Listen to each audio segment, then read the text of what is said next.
this segment we're going to talk about digestive physiology. So we're really talking about digestion and absorption. Digestion is the chemical breakdown of macromolecules. Absorption is how do we absorb them into our body once they've been broken down. The digestive system first breaks down those materials that we ingest, and then we'll disassemble them into smaller fragments. Those released molecules will create ATP once they're in the body, or we can take those smaller fragments and make fats, proteins, and carbs in our body. Now, what we need to know first is the breakdown of each of these macromolecules. So let's just talk briefly about that. Carbohydrates, and we know carbohydrates come in the form of whole wheat, veggies, fruits. Okay, so when we ingest these materials, we're ingesting actually a polysaccharide. So that is a large carbohydrate. And those polysaccharides then will get broken down into smaller units, which are called disaccharides and trisaccharides. And then those di and trisaccharides will need to be broken down into very simple sugars, and the simple sugars we call monosaccharides. And it's these monosaccharides that we are able to absorb into the body then, and then they can be used to create ATP. The most common monosaccharide is glucose. Another common monosaccharide is fructose. Okay, so those are what we're looking at when we're talking about carbohydrates. Lipids, on the other hand, lipids are going to enter our body as larger triglycerides. Okay, and we can get these lipids from foods like animal products, such as dairy. Okay, some fats, things like that. The triglycerides are going to get broken down into smaller units, such as fatty acids and glycerol or monoglycerides. And then we'll be able to absorb those into the body as well. Okay, and then finally we have proteins. Okay, and proteins again we can get from meats, eggs, foods like that. And proteins start out as large chains of amino acids, and proteins will get first broken down into polypeptides. So they're little shorter chains of amino acids, and then into dipeptides, so shorter yet, and finally into the individual amino acids. And it's these amino acids then that will get absorbed into the body. Okay, now that we know all of that, we're going to start out with carbohydrate, digestion, and absorption. So the first thing that happens is that we ingest the carbohydrate. So we bring it into the mouth. That's called ingestion.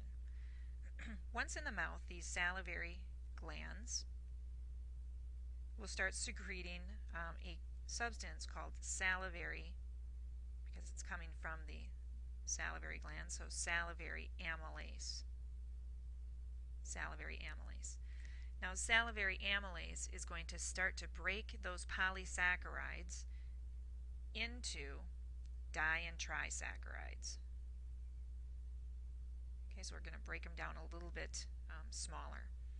And then we swallow. and as we swallow, those polysaccharides, because there's some that haven't been broken down yet, and the di and trisaccharides enter into the esophagus. Now in the esophagus, this is just a tube here that there's no secretions that occur in there and no absorption occurs there, but it is a tube where the continuation of the digestion of these polysaccharides can continue. And so that's what happens. These polysaccharides continue to get digested as you're swallowing, and then they get down into the stomach area.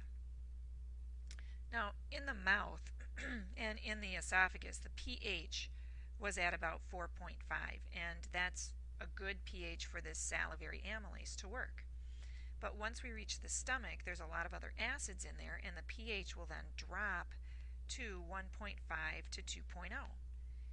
And this happens to be too acidic for the salivary amylase to continue working, so we kind of get a halt of the carbohydrate digestion in the stomach. So it stops.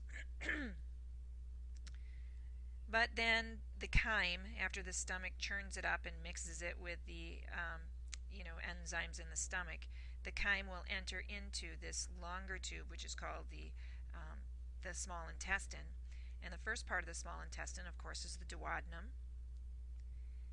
And in the duodenum, there will be some secretions from other accessory organs. One of those accessory organs is called the pancreas. And so this pancreas, which is right here, okay, pancreas is going to deposit some of its secretions into the small intestine, into the duodenum. And one of the substances that the pancreas secretes into the small intestine is called pancreatic amylase. Okay, pancreatic amylase. And what pancreatic amylase does is it breaks down polysaccharides into di and trisaccharides. Okay, so we're going to end up with these di and trisaccharides. All right, because pancreatic amylase can work at a lower pH. Okay, now if you figured this out, amylase means that is an enzyme that breaks down carbohydrates. All right, now that we've broken down those polysaccharides into di and trisaccharides, we are looking to see if the di and trisaccharides can get absorbed into the through the intestine and into the body, and actually it can't. It has to be broken down even further. So there are some, we know in the villi, in the small intestine, so there's these plicae, which are folds, and on top of the plicae there are these villi, and then on top of the villi there are these even smaller finger-like projections, okay, that are called microvilli. And the microvilli form kind of a brush border, we call it. So it's a brush border in the small intestine. And the brush border, the cells lining the brush border, are going to secrete an enzyme, or secrete enzymes that are called brush border enzymes. And it's these brush border enzymes that will break down the di and trisaccharides into the monosaccharides.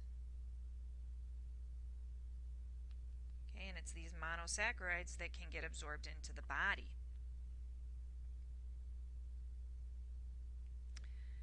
Okay, so now we have monosaccharides.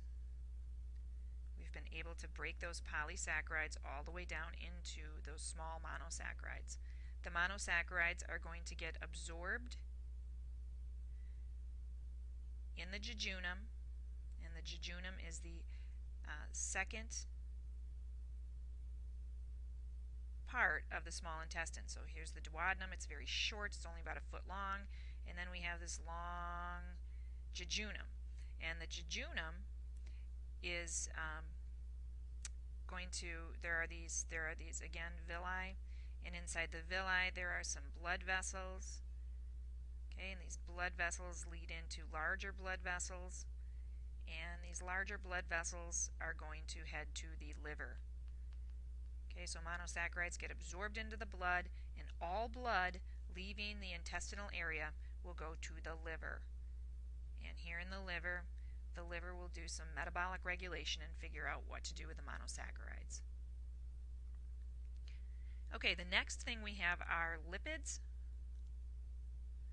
And lipids are going to enter into the duodenum, that first part of the small intestine, as triglycerides. Okay, so what does that tell us? Well, we know we ingest the lipids, so nothing really is going to happen in the mouth. There are some salivary lipase that will start to break down those triglycerides. But the triglycerides,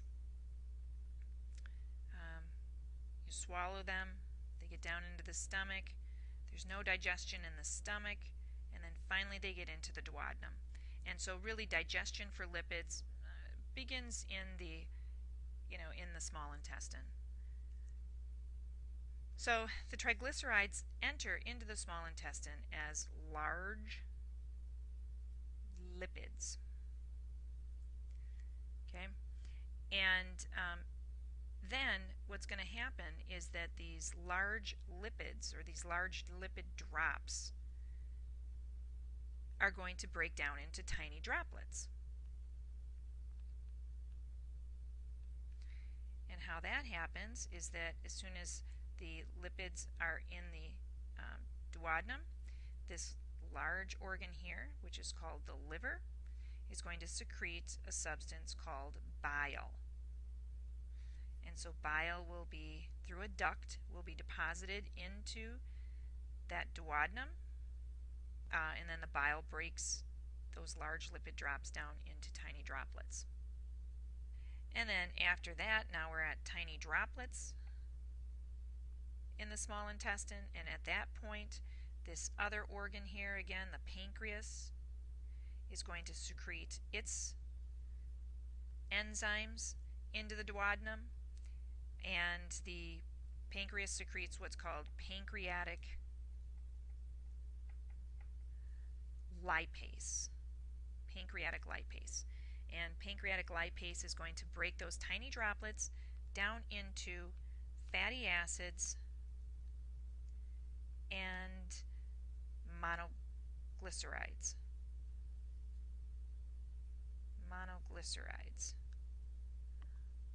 Okay, hope you can see that. Alright, so monoglycerides. And then the glycerol, which are monoglycerides, and the fatty acids can then get absorbed. Now again, those fatty acids and monoglycerides, just like the carbohydrates, are going to get absorbed in the second part of the small intestine, which is called the jejunum. But once it's in the jejunum, the other thing that's in those microvilli I showed you before were, we had these blood vessels, but the fats, when they get absorbed into those villi, they're actually going to be absorbed into the lymphatics. So they're going to get absorbed into a lymph vessel, because there's also a lymphatic vessel in here. Okay, so there's also a lymphatic vessel in here, and that's going to lead to a larger lymphatic vessel. And we know what happens to those lymphatic vessels. They head back up to the heart, and they dump into the subclavians. The fatty acids and monoglycerides get absorbed into the lymphatic system in the jejunum. Now the last one that we have to talk about are proteins. And proteins, this is very time consuming, and it's also very complex. Okay? And what we know about proteins is that nothing is going to get absorbed in the mouth, nothing's going to get absorbed in the esophagus, but protein digestion actually begins in the stomach, so in this organ right here. Okay, so we didn't have much digestion of anything else in the stomach, but in the stomach we have these cells that are called chief cells. Okay, and chief cells are going to secrete a substance that's called pepsinogen. Okay, now pepsinogen in a very acidic environment, and we know that the stomach has a pH of 1.5 to 2.0. If it is that low, then pepsinogen will get converted to pepsin, and then pepsin can break down proteins. Okay, and the pepsin will break those peptide bonds and degrade the proteins into polypeptides. Okay, now we said that the pH of the stomach is 1.5 to 2.0. And the reason why that pH is so low in the stomach is because of the other cells that are in there that are called the parietal cells. And those parietal cells are going to secrete HCl, hydrochloric acid. Hydrochloric acid drops that pH that was 4.5 in the mouth and the esophagus down to 1.5 to 2.0. Okay, so now in the stomach we have polypeptides, but that's still too big. We need to break those down even smaller. Those polypeptides are going to continue to get broken down in the small intestine, in the duodenum, because in the duodenum we have this, again, this pancreas, this great organ here. It's going to secrete more pancreatic enzymes, and this time the pancreatic enzyme is called pancreatic protease. Proteases break down proteins. Okay, and the pancreatic protease breaks these polypeptides down into even smaller dipeptides.